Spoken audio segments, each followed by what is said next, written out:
Welcome back ناظرین. ہم بات کر رہے ہیں ڈرون حملوں کی قانونی حیثیت کے بارے میں. ڈاکٹر نیاز صاحب، بریک پہ جانے سے پہلے ایک پوائنٹ اٹھا کہ امریکہ میں یہ کیسز پرسیو ہونے چاہیے، لیگیلٹی پہ بھی تھوڑی بہت بات ہوئی. سی آئی اے اسٹیشن چیف کا تو ہم لوگ ذکر سنیں جو پاکستان میں حکمران موجود تھے 2004 سے لے کے 2010 تک جب یہ ڈرون سٹرائکس ہو رہی ہیں، اور اگر یہ انٹرنیشنل لاء کی خلاف ورزی ہے تو کیا ان کے خلاف بھی کیسز ہو سکتے ہیں؟ دیکھو، سب سے پہلے جو میں نے پہلے بات کی وہ یہ ہے، اگر ہم کہتے ہیں کہ اس کی قانونی حیثیت کیا ہے ڈرون حملوں کی، وہ یو این چارٹر کہتا ہے، کیونکہ وہ کہتے لا آن دا یوز آف فورس، وہ صرف یونائٹڈ نیشن کے چارٹر میں ہیں.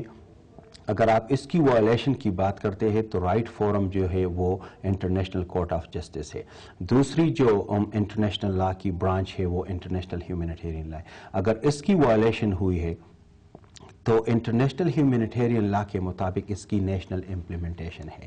نیشنل امپلیمنٹیشن جس بیرسٹر شہزاد نے کہا کہ جناب یہ نیشنل لیول پاکستان میں بھی ہو سکتی ہے اور یونائٹڈ اسٹیٹس میں بھی ہو سکتی ہے. یو این چارٹر کے مطابق ڈرون سٹرائکس لیگل ہیں یا انلیگل ہیں؟ ٹوٹلی انلیگل ہے. میرا یہ خیال ہے کہ سب سے پہلے جب ہم لیگلٹی کی بات کرتے ہیں نا تو ہم نے یو این کے چارٹر کے تحت، کیونکہ وہی قانون ہے جس کے مطابق آپ فورس استعمال کر سکتے کہ نہیں، وہی Dr. ایک Robert جگہ. Barnett, Dr. Niaz Isha is saying that drone strikes are illegal according to UN Charter. Do you agree to his point of view?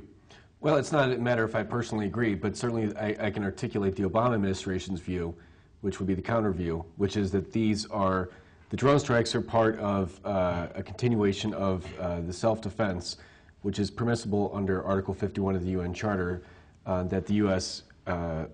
Began in response to 9/11 against the Taliban, Al-Qaeda, and associated groups. So that the drone strikes, because the Taliban and Al-Qaeda hasn't been completely defeated, these are a manifestation, these drone attacks are part of that self-defense. And so because of that, until the Taliban and Al-Qaeda are defeated, and these remain part of that self-defense exception to the prohibition doctor of Robert force. بارنٹ نے ناظرین ایک بڑا interesting point اٹھایا ہے کہ self defence کے principal کے مطابق اوباما ایڈمنسٹریشن یہ سمجھتی ہے کہ شاید یہ ڈرون سٹرائکس لیگل ہیں. ڈاکٹر نیاز شاہ، آپ نے ایک کتاب بھی لکھی ہے self defence in Islamic and international law assessing al Qaeda and invasion of Iraq. 2008 میں آپ کی یہ کتاب پبلش ہوئی، اور جیسے ابھی ڈاکٹر رابرٹ بارنٹ نے کہا کہ سیلف ڈیفنس کے تحت ڈرون سٹرائکس ہو رہی ہیں. اگر ہائپوتھیٹیکل اور ایکیڈیمک سوال یہاں پہ آپ سے کیا جائے تو کیا القاعدہ اور طالبان کے جو حملے ہیں وہ بھی سیلف ڈیفنس میں کنسیڈر ہوں گے؟ دیکھو، یہ تو دو پارٹیز ہیں نا جنگ کی، اس کی اپنی اپنی پوزیشن ہے. طالبان کی اپنی پوزیشن ہے یا اس کی جو بین الاقوامی قانون ہے اس کی اپنی انڈرسٹینڈنگ ہے. اوباما ایڈمنسٹریشن جو ہے یا یونائٹڈ اسٹیٹس کی، اس کی اپنی پوزیشن. یہ ضروری نہیں کہ کوئی انڈیپینڈنٹ کورٹ، مثال کے طور پر آئی سی جے انٹرنیشنل کورٹ آف جسٹس، اس کو ایکسیپٹ کرے. ڈاکٹر صاحب، اگر صرف سیلف ڈیفنس کے پرنسپل کا آرگومنٹ لیا جائے اور ایکیڈیمک اس پہ ڈیبیٹ کی جائے تو کیا پھر القاعدہ اور طالبان کے حملے سیلف ڈیفنس میں نہیں کنسیڈر ہوں گے؟ اور آپ نے خود کہا کہ جنگ کی حالت میں دو ڈیفرنٹ پارٹیز ہیں جن کے درمیان جنگ ہو رہی ہے. دیکھو، طالبان کی جو پوزیشن ہے وہ القاعدہ سے تھوڑی سی ڈیفرنٹ ہے. القاعدہ جو ہے نا وہ تو افغانستان کے لوگ نہیں ہے، وہ باہر سے آئے ہیں، یہاں پہ تھے. طالبان تو افغانستان کے جس کو ہم ڈی فیکٹو رولرز کہتے تھے، وہ تو افغانستان کے رولر تھے. اگر امریکہ آیا ہے یہاں پہ بلا وجہ اور افغانستان کو ٹارگٹ کیا ہے تو طالبان کو پوری اختیار ہے کہ وہ اس کو ریزسٹ کرے. طالبان تو ایک مومنٹ تھی، پاکستان نے اس کو ریکگنائز کیا تھا، دو اور مسلمان ملکوں نے کیا تھا. طالبان کے آپ حملوں کو جسٹیفائی کر رہے ہیں ایکیڈیمکلی سیلف ڈیفنس کے پرنسپل پہ، القاعدہ کے نہیں کر رہے. دیکھو، القاعدہ تو بالکل اسی آپ کے آرگومنٹ کو ڈاکٹر نیاز شاہ اگر ہم آگے لے کے چلیں، امریکہ ایک سپر پاور ہے جو کہ انٹرنیشنلی آپریٹ کر رہا ہے. اگر ایک نان اسٹیٹ ایکٹر ہے وہ بھی انٹرنیشنلی آپریٹ کر رہا ہے تو یہی پرنسپل پھر اس پہ کیوں نہیں اپلائی ہو سکتا؟ مطلب کہ اس کے خلاف استعمال کرے. سیلف ڈیفنس کا ایکیڈیمک ہائپوتھیٹیکل، جیسے ڈاکٹر رابرٹ بارنیج نے کہا کہ U S Obama administration blue کرتی ہے کہ سیلف ڈیفنس میں وہ یہ حملے کر رہے ہیں، اور امریکہ کہاں پہ، افغانستان کہاں پہ، پاکستان کہاں پہ، ہزاروں میل دور آ کے ڈرون سٹرائکس ہو رہی ہیں سیلف ڈیفنس کے پرنسپل کے مطابق. ایکیڈیمکلی ہائپوتھیٹیکلی ایک نان کمبیٹنٹ، ایک کمبیٹنٹ گروپ ہے، ملیٹنٹ گروپ ہے جو کہ انٹرنیشنلی آپریٹ کر رہا ہے، اور حالت جنگ ہے، وار اگینسٹ ٹیرر ہم اس کو کہتے ہیں. لیگلی ایکیڈیمکلی کیا وہ جسٹیفائی ہوگا؟ دیکھو، ہم اس کو ایک ریئل کویسچن بھی لے سکتے ہیں. بجائے اس کے کہ ہم اس کو ایکیڈیمک یا ہائپوتھیٹیکل کویسچن کہیں. میرا خیال جو آج کل قوانین بنے ہوئے اینٹی ٹیررزم کے، اگر ہم اسے ریئل کویسچن لیں گے تو ہم سارے شاید جیل میں جائیں گے.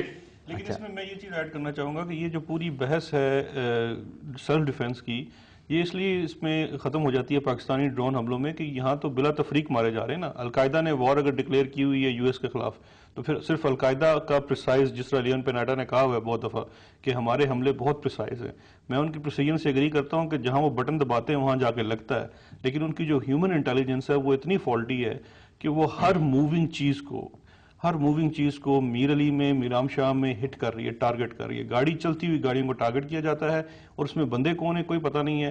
اب مجھے بتائیے کہ ایل ای ٹی نے ان کے اوپر کیا ہوا ہے ڈکلیئر. سیلف ڈیفنس تو تب بنتا ہے نا، دس از اے لیگل آرگومنٹ، میں ان کو جسٹیفائی نہیں کر رہا.